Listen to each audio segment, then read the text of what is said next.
সাংবাদিকের সঙ্গে কথা বলবো, যিনি আসলে যাকে আমরা চিনি দুঃসময়ের কণ্ঠস্বর হিসেবে, যিনি বাংলাদেশের একাধিক গণমাধ্যমে কাজ করেছেন, সবশেষ ডেইলি ইত্তেফাকে কাজ করেছেন তিনি কূটনৈতিক প্রতিবেদক হিসেবে, এবং দেশে এবং দেশের বাইরে আন্তর্জাতিক একাধিক গণমাধ্যমে কাজ করেছেন জাতিসংঘ এবং হোয়াইট হাউসের একজন স্থায়ী সংবাদদাতা হিসাবে সেই মুশফিকুল ফজল আনসারীর সঙ্গে আমরা কথা বলতে চাই, যিনি গত 15 বছরে আওয়ামী দুঃশাসনের বিরুদ্ধে সবসময় সোচ্চার ছিলেন এবং আন্তর্জাতিক অঙ্গনে তিনি একটি বড় একটি অবস্থান তৈরি করেছিলেন। তিনি দীর্ঘদিন নির্বাসিত ছিলেন প্রবাসী এবং প্রায় 10 বছর পরে দেশে ফিরেছেন। আমরা তার কাছে জানতে চাইব যে জুলাই বিপ্লব নিয়ে তিনি কি ভাবছেন। জনাব আনসারী, আপনি যদি একটু বলেন যে আসলে বাংলাদেশের এই প্রেক্ষাপটে দীর্ঘ স্বৈর শাসনের পর একটি পরিস্থিতি তৈরি হলো এবং জুলাই বিপ্লব নামে আমরা চিনি, এটিকে আপনি কিভাবে মূল্যায়ন করবেন? একটি স্বৈরাচারের যে স্বাভাবিক পরিণতি ঘটে, সেই স্বাভাবিক পরিণতি ঘটেছে শেখ হাসিনা, এবং এই দীর্ঘ 15 বছরের যে দুঃশাসন অপশাসন, মানুষের উপর নির্যাতন, অধিকার বঞ্চিত মানুষের যে হাহাকার আহাজারি, এবং যারা প্রাণ হারিয়েছে, যাদেরকে তুলে নেওয়া হয়েছে, গুম করা হয়েছে, এই সমস্ত অসংখ্য মানুষের স্যাক্রিফাইসের শেষ জবনিকা হচ্ছে 5ই আগস্ট, এবং যেটি ঘটিয়েছে ছাত্ররা, জনতা সেখানে একীভূত হয়েছে। ছাত্র, অভিভাবক, শিক্ষক, মেহনতি মানুষ, সর্বস্তরের মানুষের অংশগ্রহণের মধ্য দিয়ে আমরা বিজয়ের চূড়ান্ত রূপে পরিক্রমা করেছি। চূড়ান্ত রূপ বলতে শেখ হাসিনাকে পলায়ন পর্যন্ত।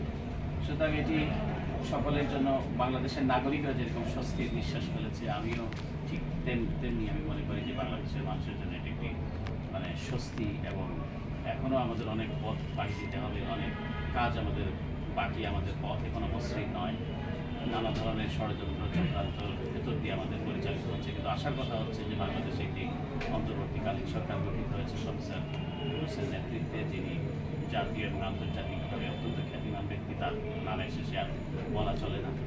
তো আমি মনে করি যে বাংলাদেশ এই যে কাঙ্ক্ষিত যে বিজয় আমরা অর্জন করেছি, সেই বিজয়ের চূড়ান্ত বিজয়, যে মানুষের অধিকার, মতপ্রকাশের স্বাধীনতা, গণতন্ত্র, মানবাধিকার, সেই মধ্যেই বাংলাদেশ প্রতিষ্ঠিত হবে এবং একটি নতুন বাংলাদেশ বিশ্ব দেখতে পাবে, যেখানে এই বিষয়গুলো আপলোড থাকবে।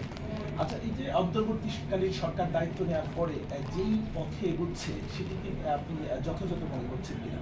না, সব তো যথাযথ বলা যাবে না। একটা কথা হচ্ছে যে মর্নিং শোজ দ্য ডে, প্রথম এটি বোঝা যায় যে সরকার কিভাবে পরিচালিত হচ্ছে, কিন্তু আমি আস্থা রাখতে চাই, ভরসা রাখতে চাই, কারণ এইটি কোনো সচরাচর তত্ত্বাবধায়ক সরকার, এটা একটি বিশেষ সরকার, যেটি বললাম যে একটা গণ অভ্যুত্থানের মধ্য দিয়ে সরকার প্রতিষ্ঠিত হচ্ছে। সুতরাং এই সরকারকে এখনই আমি কোনো চূড়ান্ত সিদ্ধান্ত জানাতে চাই না, বা আমি চূড়ান্ত মূল্যায়ন করতে চাই না। মূল্যায়নের যথেষ্ট সুযোগ এবং যথেষ্ট সময় প্রয়োজন, কারণ সব কিছু ভঙ্গুর, সব ইনস্টিটিউশন ধ্বংস, প্রথা প্রতিষ্ঠান ধ্বংস, মানুষের যে ইভেন মানুষের মানসিকতাও যথেষ্ট, এক ধরনের স্বৈরাচারী সরকার দীর্ঘকাল থাকলে মানুষের মনস্তাত্ত্বিক এক ধরনের পেয়ে বসে। তো মনস্তাত্ত্বিক পরিবর্তন সব কিছু মিলিয়ে আমার মনে হয় সরকারকে মূল্যায়ন করার এখনও বাকি। এবং আমার ধারণা, যেমন আমি যতটুকু প্রফেসর মোহাম্মদ ইউনূসকে জানি, উনি ব্যক্তিগতভাবে ক্ষমতা লোভী মানুষ নন। তিনি পৃথিবীর বহু সম্মান খ্যাতি ওনার আছে, উনি চাইলে আরও বিভিন্ন গ্লোবাল প্ল্যাটফর্মে নানাভাবে থাকতে পারতেন, এবং তিনি চাইলে বিদেশেও থাকতে পারতেন, কিন্তু তিনি দেশে থেকেছেন, তাকেও টার্গেট করা হয়েছে, তিনি অন্যায়ভাবে তাকে হেনস্থা করা হয়েছে, কিন্তু দেশে এসেছেন, কোর্টে হাজিরা দিয়েছেন। তো আমার মনে হয় না তিনি ক্ষমতাকে প্রলম্বিত করতে চাইবেন, তবে তিনি চাইবেন যে আমানতদারি তিনি পেয়েছেন, সেই আমানতদারির যাতে সঠিক ব্যবহার হয়, জনগণও চাইবে যাতে এই আমানতের খেয়ানত যাতে না হয়।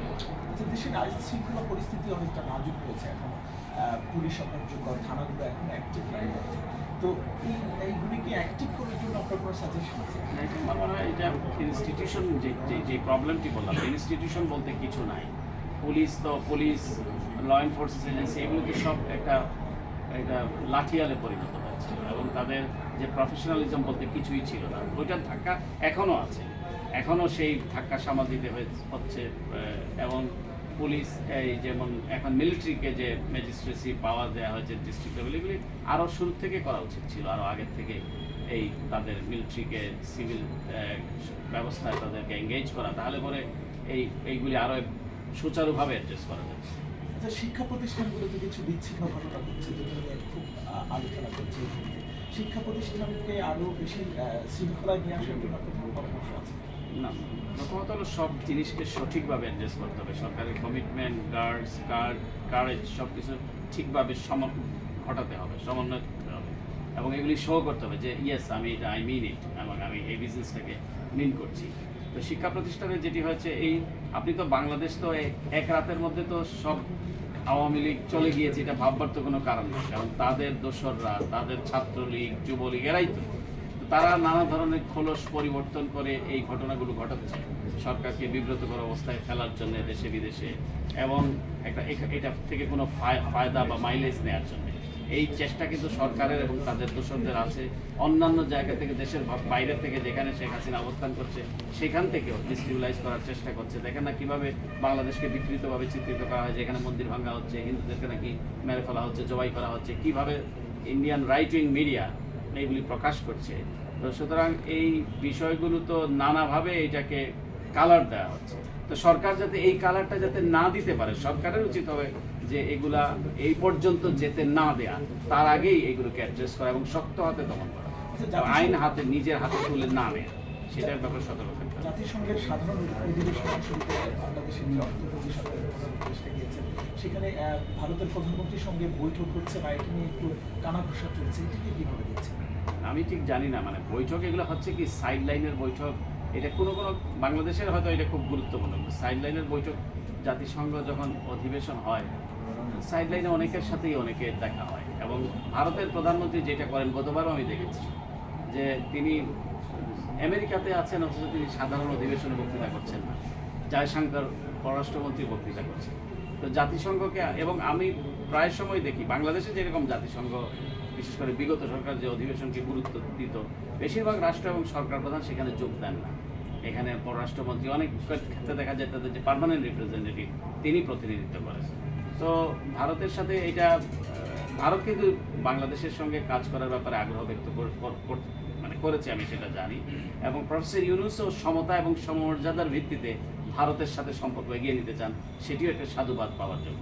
তো এখানে একটা উইন উইন সিচুয়েশন দরকার, মানে আমি এবং আপনার এবং আমার যেটা সমতা সমমর্যাদার ভিত্তিতে যাতে হয়। তবে হলে হয়তো ভালো হতো, কিন্তু আমি জানি যে পররাষ্ট্রমন্ত্রীর সঙ্গে বাংলাদেশের পররাষ্ট্র উপদেষ্টার বোধহয় বৈঠক হওয়ার কথা। তো এটা হয়তো আইটিনারি জটিলতার কারণে হয়তো হতে পারে। আর বাংলাদেশের তরফেও নিশ্চয়ই হয়তো খুব বেশি উদ্গ্রীব নয় যে এই একটা বৈঠক হলে পরেই যে সব সমস্যার সমাধান হয়ে যাবে তা নয়, কিন্তু সম্পর্কের ক্ষেত্রে উষ্ণ সম্পর্কের একটা এনভায়রনমেন্ট লাগে। বৈঠক হলেই সব হয় না, তার মধ্যে একটা আগের থেকে এক ধরনের প্রিপারেশন লাগে, বক্তব্য আমি তাকে কীভাবে নিচ্ছি। আপনি একটা ক্রিমিনালকে আশ্রয় দিয়েছেন যে ক্রাইম এগেনস্ট হিউম্যানিটি করেছে, তারপরে আপনি ভালো সম্পর্ক চাইছেন। আমরাও চাই ভারতের সঙ্গে ভালো সম্পর্ক হোক, একটা আমাদের দীর্ঘ প্রতিবেশী, কিন্তু আপনি ক্রিমিনালকে আশ্রয় দিলে তো হতে পারে না। সেটাকে সোপর্দ করতে হবে, ক্রিমিনালকে আইনের আওতায় এনে তার জবাবদিহিতার মুখোমুখি করতে হবে। এই ক্ষেত্রে ভারতকেই সহযোগীর ভূমিকা পালন করতে হবে। ভারত বলতে আমি ভারতের এস্টাবলিশমেন্টের কথা বলছি। ভারত কিন্তু মোটা দাগে ভারতের সিভিল সোসাইটি, ভারতের যারা মুক্ত মতে বিশ্বাস করেন, এখানে যেমন আন্দোলন হয়েছে, ভারত এই ছাত্রদের সাথে সংহতি প্রকাশ করে কলকাতায় আন্দোলন হয়েছে। সুতরাং ভারতকে এজ এ হোল আমি বলতে চাই না, কিন্তু ভারতের যে এস্টাবলিশমেন্ট এবং যে হিন্দুত্ববাদী যে মনোভাব সেটি, এবং স্বৈরাচারী মনোভাব, কর্তৃত্ববাদী মনোভাব, সেটার আমি বিরোধী। কিন্তু ভারত, আমরা বিশ্বাস করি যে পিপুল টু পিপুল কন্ট্যাক্ট, মানুষের সঙ্গে মানুষের যে যোগাযোগ, সেটি নিশ্চয়ই আগামী দিনে বিস্তৃত হবে সমতার ভিত্তিতে, এগেইন সমমর্যাদার ভিত্তিতে। শেষ প্রশ্ন, সেটি হলো যে অন্তর্বর্তী সরকারকে সবাই যৌক্তিক সময় দিতে চায়, কতটা সময়কে আপনি যৌক্তিক মনে করছেন একটা পরবর্তী নির্বাচনের ক্ষেত্রে? না, আমি জানি না, এটা পলিটিক্যাল পার্টি এবং তত্ত্বাবধায়ক অন্তর্বর্তীকালীন সরকার সেটি নির্ধারণ করবে। তবে আনলিমিটেড কোনো ধরেন এই সমস্ত কাজ কিন্তু খুব আনপপুলার কাজ, মানে আপনি সরকার গভর্ন করা, সরকার সবসময় সরকার আসার সাথে সাথেই কিন্তু সরকারের অবস্থান কিন্তু পপুলারিটি কিন্তু নিম্নমুখী হয়, এটি পৃথিবীর সব দেশেই হয়।